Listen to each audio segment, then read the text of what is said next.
This is from the poem of the Man God by Maria Valtorta, Volume 4, Episode 535, at the Feast of the Dedication of the Temple. It was written on the 9th of December 1946. It is impossible to stand still in the cold, windy morning. A biting wind blowing on the top of the Moria from northeast is causing garments to flutter and eyes and faces to redden. And yet, there are people who have come up to the temple to pray. But there are no rabbis with their respective groups of disciples, and the court looks larger, and above all more dignified, deprived of the bawling, pompous gang that usually dwells there. And it must be very odd to see it so empty, because everybody is surprised, as if it were something new, and Peter becomes suspicious as well. But Thomas, who looks even more robust, enveloped as he is in a wide, heavy mantle, says they must have locked themselves in some room, lest they should lose their voices. "Are you missing them?" And he laughs. "Not I. I wish I never saw them again, but I would not like it to be." And he looks at the Iscariot, who is silent, but when he is aware of Peter's glance at him, he says, "Actually, they promised not to trouble us any more, unless the Master should scandalize them. They will certainly be watching us, but as no one here sins or offends, they are not showing themselves. So much the better, and may the Lord bless you, boy, if you succeeded in making them reason." It is still early. There are only few people in the temple. I say few, and that is why they seem to be, because of its vastness. Consider that it takes crowds of people to make it look full. 200 or 300 people are hardly noticed in that complex of courts, porches, halls, corridors. Jesus, the only master in the vast court of the Gentiles, is walking up and down, speaking to his disciples, and to the other ones he already found in the enclosure of the temple. He replies to their objections or questions. He clarifies points that they were not able to clarify to themselves and to other people. 2 Gentiles come. They look at him and go away without saying anything.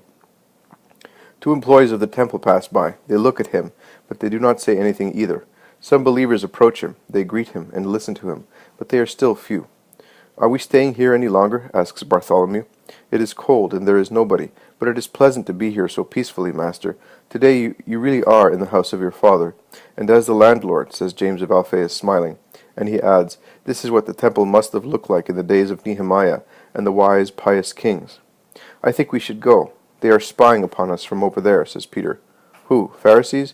"No, those who passed by previously, and others. Let us go away, Master. I am waiting for some sick people. They saw me come into town, and the news must have already spread. They will come when it is warmer. Let us stay at least until 1/3 of the 6th hour, replies Jesus, and he resumes walking backwards and forwards to avoid standing still in the biting air. In fact, shortly afterwards, when the sun tries to mitigate the effects of the north wind, a woman comes in with a sick girl and asks Jesus to cure her. Jesus contents her. The woman lays her offering at Jesus' feet, saying, "This is for other children who are suffering." The Iscariot picks up the money. Later, they bring on a little elderly man whose legs are diseased, and Jesus cures him. The third to come is a group of people who ask Jesus to go outside the walls of the temple to drive a demon out of a girl, whose rending cries can be heard even in there. And Jesus sets out behind them, going out into the street that takes one to town. Some people, among whom there are foreigners, have gathered round those who are holding the young girl, who is frothing at the mouth, writhing and rolling her eyes. She is uttering all sorts of coarse words, and the more Jesus approaches her, the more she utters them, and the more she struggles. 4 young, sturdy men are holding her with difficulty, and with insults she utters cries recognizing the Christ, and anxious entreaties of the spirit possessing her not to be driven out.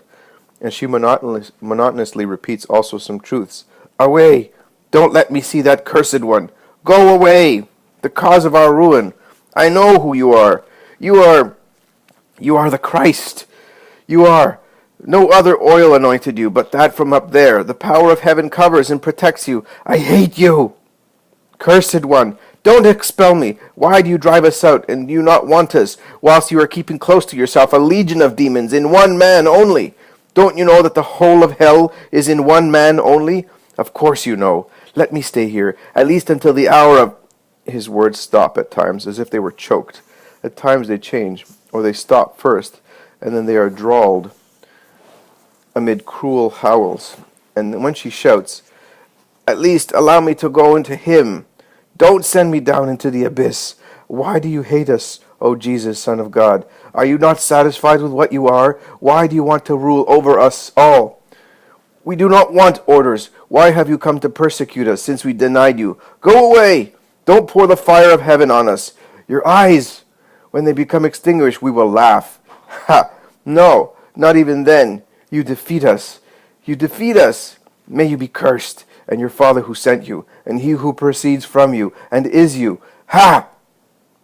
The last shout is really dreadful. The howl of a creature being slaughtered with a murderous sword, piercing it slowly. And it is brought about by the fact that Jesus, after interrupting the words of the possessed girl several times by means of a mental order, puts an end to them, touching the forehead of the girl with his finger, and the shout ends in a frightful convulsion, until with a loud noise resembling a guffaw and the howl of a wild beast in a nightmare, the demon leaves her, shouting, "But I am not going far!" Ha ha ha ha! Immediately followed by a sharp crash like that of a thunderbolt, although the sky is perfectly clear. Many people run away in terror. Many crowd even closer to watch the girl who has calmed down all of a sudden, collapsing into the arms of those supporting her. She remains thus for a few moments.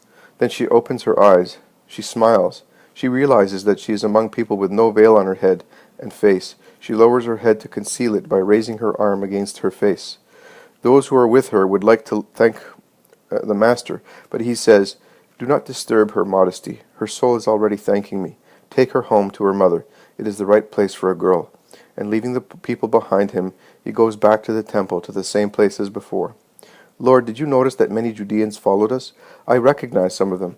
They are over there. They are the ones who were spying upon us previously. Look how they are discussing amongst themselves," says Peter. "They must be discussing into which of them the demon has gone. There is also Nahum, Annas' trustee. He is the right type," says Thomas. "Yes, but you did not see because you had your back turned on him. But the fire burst out just over his head," says Andrew, while his teeth are almost chattering. "I was close to him, and I got a fright."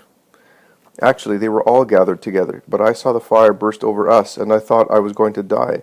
And more than that, I trembled for the Master. It seemed to be suspended over his head, says Matthew. "Not at all. I saw it come out of the girl and burst over the wall of the temple," states Levi, the shepherd disciple. "Do not argue with one another. The fire did not point out at anybody. It was only the sign that the demon had fled," says Jesus. "But he said that he was not going far," objects Andrew. "Words of a demon, they are not to be listened to. Let us instead praise the Most High for these three children of Abraham, whose bodies and souls have been cured." In the meantime, many Judeans who have come out from here and there, but there is neither a Pharisee nor a scribe nor a priest in their group, approach Jesus and surround him. And one of them comes forward saying, "You have done great things today, the real work of a prophet, of a great prophet, and the spirits of the abyss have said great things of you, but their words cannot be accepted unless your word confirms them. We are dismayed at these words, but we are seriously afraid of being deceived, because Beelzebub is known to be the spirit of falsehood. We would not like to be mistaken or to be deceived, so tell us who you are, speaking the truth and justice." "Have I not told you many times who I am? I have been telling you for almost 3 years, and before me John told you that at the Jordan, and the voice of God from heaven." "That is true, but we were not there when since you are just, you must understand our worry. We would like to believe that you are the Messiah, but too often the people of God have been deceived by false Christs. With an unerring word comfort our hearts that are hoping and waiting, and we will worship you." Jesus looks at them severely. His eyes seem to be piercing their flesh and laying their hearts bare. He then says, "Very often men can really tell lies better than Satan. No, you will not worship me. You never will, no matter what I tell you. And even if you did, whom would you worship?" "Whom? Our Messiah." "Would you be worth so much? Who is the Messiah according to you? Tell me, that I may know what you are worth." "The Messiah? The Messiah is he who by God's order will gather together the scattered people of Israel, making it the triumphant people under whose power the whole world will be subject. What, do you not know what the Messiah is?" "I know, but not as you know. So according to you, he is a man who, excelling David and Solomon and Judas Maccabee, will make Israel the nation that will rule over the world?" "That is what he is. God promised it. All vengeance, all glory, all vindication will come from the promised Messiah. It is written, 'You shall worship no one but the Lord, your God.' Why then should you worship me, if in me you can only see the man Messiah?" "What else should we see in you?" "What? And have you come to question me with such feelings? Race of sly and venomous vipers, and sacrilegious as well, because if you could see in me only the human Messiah, and you worship me, you would be idolaters. God only is to be adored. And I solemnly tell you once again that he who is speaking to you is greater than the Messiah, who you pretend has the mission and duties and powers that you, devoid of spirit and wisdom, imagine. The Messiah is not coming to give his people a kingdom such as you believe. He is not coming to take vengeance upon other powerful people. His kingdom is not of this world, and his power exceeds all the limited power of the world. You are humiliating us, Master. If you are a master and we are ignorant, why do you not want to teach us? I have been doing that for 3 years, and you are more and more in darkness because you reject the light. It is true, perhaps it is true, but what happened in the past may not take place in the future. What, you who pity publicans and prostitutes, and you absolve sinners, are you going to be merciless towards us, only because we are stubborn people and we find it difficult to understand who you are? It is not that you find it difficult. The trouble is that you do not want to understand. To be dull-witted would not be a fault. God has so much light that he could enlighten the dullest intellectual, providing the dullest intellect, providing it were full of goodwill. You lack that will. Nay, you have the very opposite will. That is why you do not understand who I am.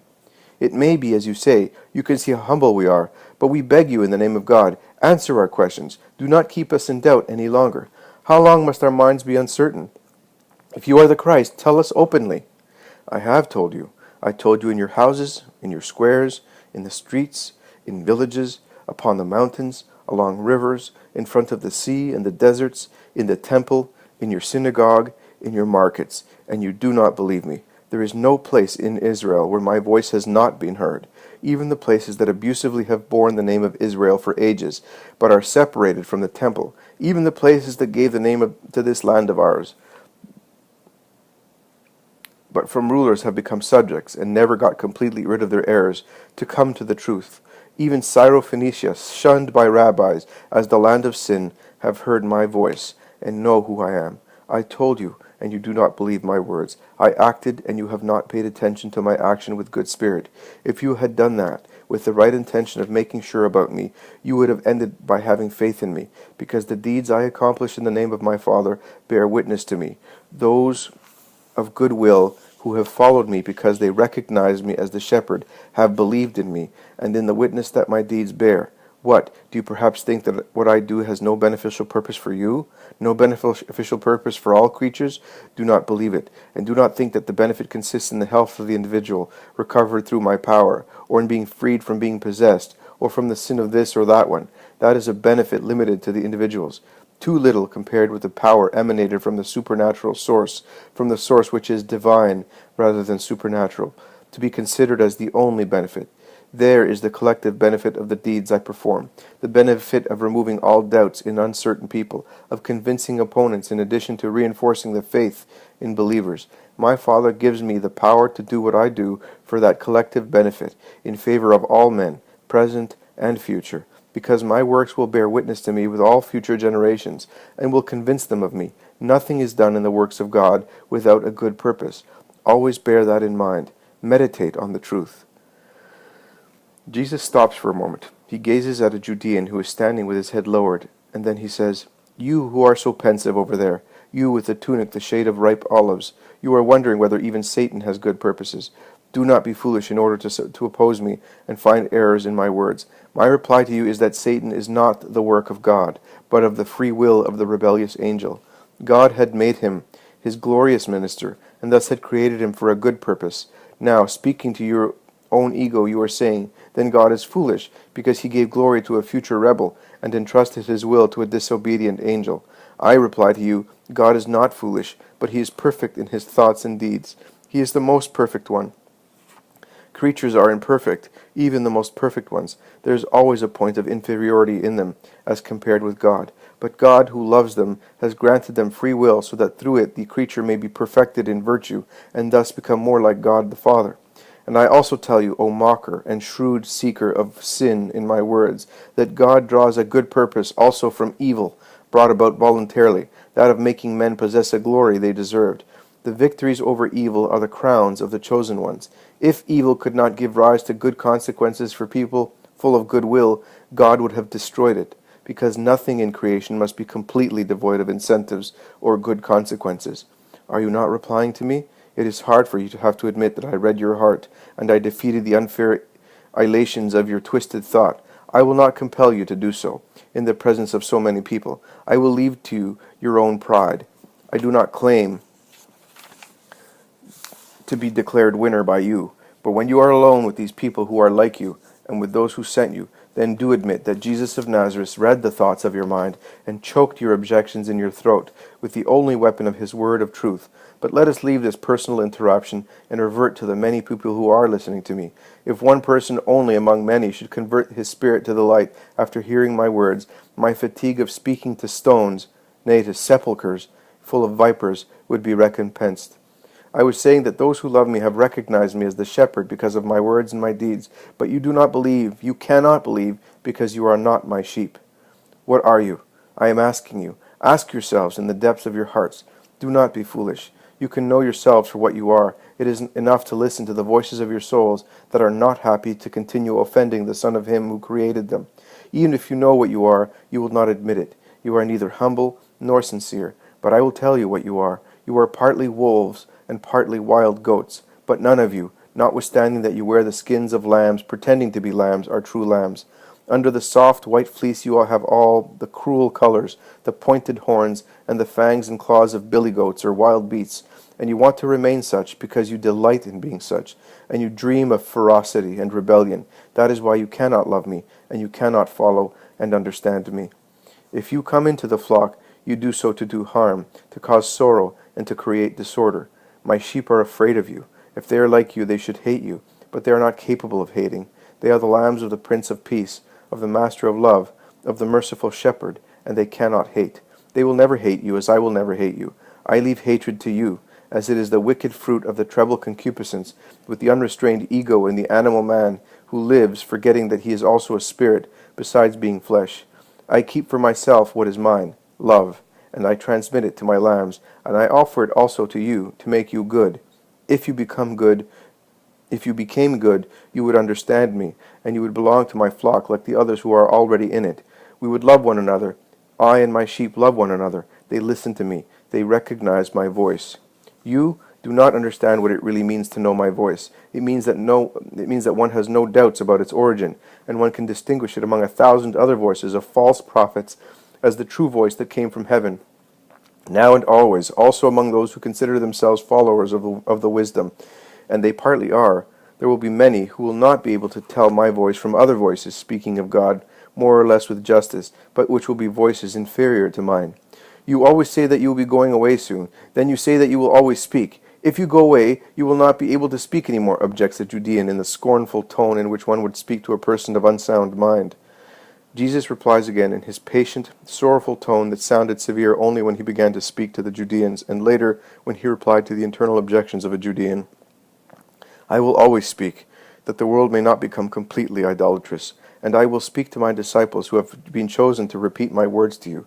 The Spirit of God will speak, and they will understand that when wise men will not be able to understand, because scholars will study the word, the sentence, the manner, the place, the how, the instrument through which the word speaks, whereas my chosen ones will not get lost in such useless studies, but, lost in love, they will listen, and they will understand, because the love will speak to them. They will distinguish the ornate pages of learned people, or the false pages of false prophets, of the rabbis of hypocrisy, who teach polluted doctrines, or teach what they do not practice, from the simple, true, deep words coming from me. But the world will hate them because of that, because the world hates me, light, and it hates the children of the light, the dark world that loves darkness, propitious for its sins. My sheep know and will know me, and will always follow me, also on the ways of blood and sorrow, along which I will be the first one to go. And they will come along then after me, the ways that lead souls to wisdom, the ways that the blood and tears of those who are persecuted because they teach justice will illuminate, so that they may stand out in the dark fumes of the world and of Satan, and they may be like the trails of stars leading who seek the way, the truth, the life, but do not find one who can take them there, because that is what souls are in need of a guide who may lead them to the life, to the truth, to the right way. God is merciful towards the souls that seek and do not find, not through their fault, but because of the laziness of shepherds who are like idols. God is merciful towards the souls that get lost when they are abandoned to themselves and are received by Lucifer's ministers, who are always ready to welcome those who have lost their way, to make them proselytes of their doctrine. God is merciful towards those who have been deceived only because the rabbis of God, the so-called rabbis of God, have taken no interest in them. God is merciful towards all those who come up against depression, darkness, death, through the fault of false teachers, who have only the appearance of teachers and the pride of being called such. And for those poor souls, as he sent the prophets for his people, as he sent me for the whole world, so later, after me, he will send the servants of the word, of truth, and love to repeat my words, because my words give the life. Therefore my sheep of the present times and of the future will have the life that I give them through my word, and it is eternal life for those who accept it, and they shall never perish, and no one will ever be able to snatch them from my hands. We have never rejected the words of the true prophets. We have always respected John, who was the last prophet, replies the Judean angrily, and his companions echo him. He died in time not to be hated, and persecuted also by you. If he were still alive, his "it is against the law," uttered for an incest, would be repeated also to you, as you commit spiritual adultery by fornicating with Satan against God, and you would kill him as you intended to kill me. The Judeans become angrily uproarious and are ready to strike, as they are tired, feigning to be meek.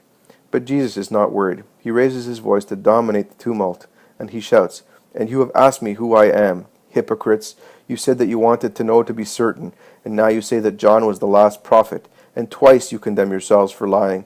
Once because you say that you have never rejected the words of the true prophets, and then because by saying that John is the last prophet, and that you believe the true prophets, you deny that I also am a prophet, at least a prophet, and a true one. Lying lips, deceitful hearts, yes, I solemnly tell you, here in the house of my Father, that I am more than a prophet.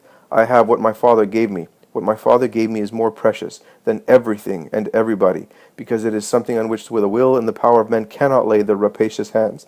I have what God gave me, and although it is in me, it is still God, and no one can snatch it from the hands of my Father or from me, because it is the same divine nature. My Father and I are one. Ah, how horrible! Blasphemy! Anathema! The howling of the Judeans resounds in the temple, and once again the stones used by the money changers and vendors of animals to hold their enclosures fast supply those who are looking for suitable weapons to strike. But Jesus rises with his arms folded on his chest. He has climbed on a stone bench to be taller and more visible, and he thus dominates the crowd with his sapphire eyes. He dominates and darts piercing glances at them. He is so solemn that he paralyzes them. Instead of throwing the stones, they drop them or hold them in their hands, no longer daring to throw them at him. Also, their shouting subsides in a strange bewilderment. It is really God flashing in his Christ. And when God flashes thus, even the most arrogant man becomes mean and frightened. I wonder what mystery is concealed in the fact that the Judeans could be so cruel on Good Friday. What mystery there was in the fact that the Christ lacked that power of domination on that day. It was really the hour of darkness, the hour of Satan, and they were the only ones who reigned. The divinity, the paternity of God had abandoned the Christ, who was nothing but the victim. Jesus remains thus for a few moments. He then resumes speaking to that corrupt and pusillanimous rabble that has lost all arrogance, seeing only a divine flash.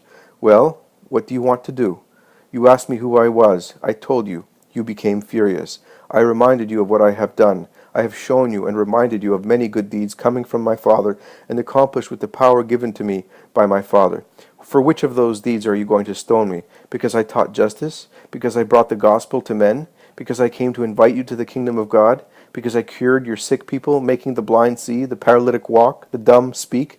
Because I freed those who were possessed?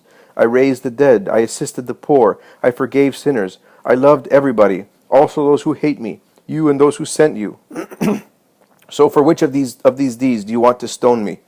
It is not because of the good actions you have done that we want to stone you, but because of your blasphemy, because you are a man, are making yourself God. It is not written in your law. Is it not written in your law, I said you are gods and children of the Most High? Now if God called gods those to whom he spoke, giving an order, to live so that the likeness and image of God existing in man may appear clearly, and man may not be a demon or a brute, if men are called gods in the Scriptures, all inspired by God, whereby they cannot be modified or cancelled according to the will and interest of man, why do you say to me that I blaspheme, in whom the Father consecrated and sent to the world, because I say, I am the Son of God? If I did not work the deeds of my Father, you would be right in not believing me, but I do them. And you do not want to believe me. Believe at least those deeds, that you may know and acknowledge that the Father is in me, and that I am in the Father. The storm of shouts and violence begins all over again, and is louder than previously. From one of the terraces of the temple, on which priests, scribes, and Pharisees were certainly concealed to listen, many voices shout, "Get hold of that blasphemer! His sin is now a public one. We all have heard him. Death to the blasphemer, who proclaims himself God. Punish him as you punish the son of Shelomith of Dibri. Take him out of town and stone him. It is our right. It is written, he who blasphemes must die." The incitements of the leaders stimulate the wrath of the Judeans, who try to seize Jesus, tie him up, and hand him over to the magistrates of the temple, as they are already rushing there, followed by the temple guards. But once again the legionaries are faster than they are. As watching from the Antonia, they have seen the tumult, and they come out of the barracks towards the spot where they are shouting, and they respect no one. The shafts of the lances fall heavily on the heads and backs, and they stimulate one another with jeers and insults to deal with the Judeans. "Lie down, you dogs! Make way! Strike that stingy fellow hard, Lycinus! Go away! Fear makes you stink more than ever! What do you eat, you dirty ravens, to be so fetid? You are right, Basso. They purify themselves, but they still stink. Look at that big-nosed fellow over there. Put them against the wall, and we will take their names. And you, owls, come down from there. In any case, we know you. The centurion will have to write a good report for the garrison commander. No, leave that one. He is an apostle of the rabbi. Don't you see that he looks like a man and not like a jackal? Look how they are running away over there. Let them go. To have them all convinced, we should have them all transfixed on our shafts. Only then they would be tamed. I wish it happened tomorrow. I caught you, and you're not getting away. I saw you. You know, the first stone was yours, and you will have to answer for striking a soldier of Rome. And this one, too. He cursed us, insulting our insignia. Ah, did he? Really? Come here, we will make you love them in our prison. And so, charging and sneering, catching some and putting some to flight, the legionaries clear the vast court. But only when the Judeans see two of them being arrested, they reveal themselves for what they are, real cowards. They either run away making a din like hens that see a hawk fly down towards them, or they throw themselves at the feet of the soldiers, imploring mercy with revolting servility and flattery. A non-commissioned officer, to whose calf an old wrinkled man clings, one of the fiercest against Jesus, calling him noble and just, gets rid of him with a vigorous jerk that makes the Judean tumble 3 steps backwards, and he shouts, "Go away, you old stingy fox!"